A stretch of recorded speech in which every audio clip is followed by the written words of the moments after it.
Hi, my name is Rebecca Taxman and I'm with Chess NYC, and I'm going to talk to you today about the 3 principles to opening strategy. So when we get to the game, we're always like, what do I do? There's so many pieces, I don't know how to start. Well, I'm going to give you 3 steps that are going to help you create a strong, confident opening. First thing that we need to understand is these 4 center squares. These are considered our super squares because this is where the center of the board is, the control center. For example, if I have my knight in the center of the board, my knight can control up to 8 different squares.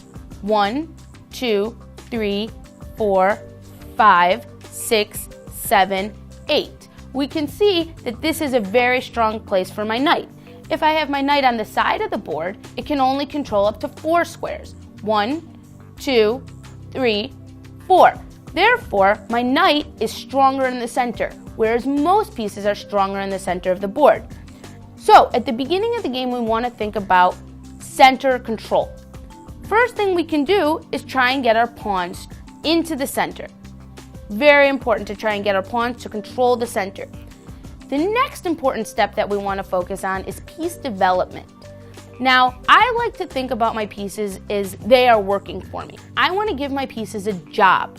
If they're sitting back here, they're not happy and they're not doing anything. So my next step is to bring my pieces out and have them working for me. Usually we bring up the knights before the bishops.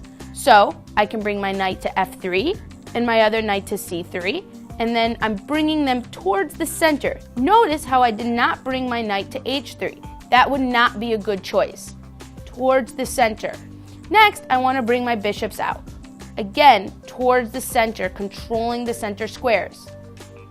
The next step that we always want to consider is king safety.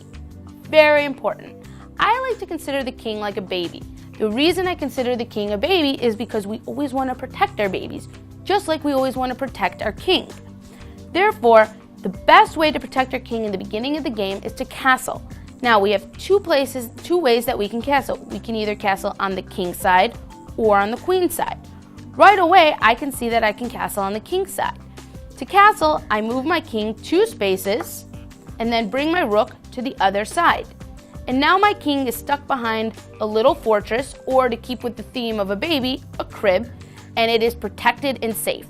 Just to review, the 3 important principles are controlling the center, piece development, and king safety. Those are the 3 things that we can do at the beginning of the game to go into the middle game confidently.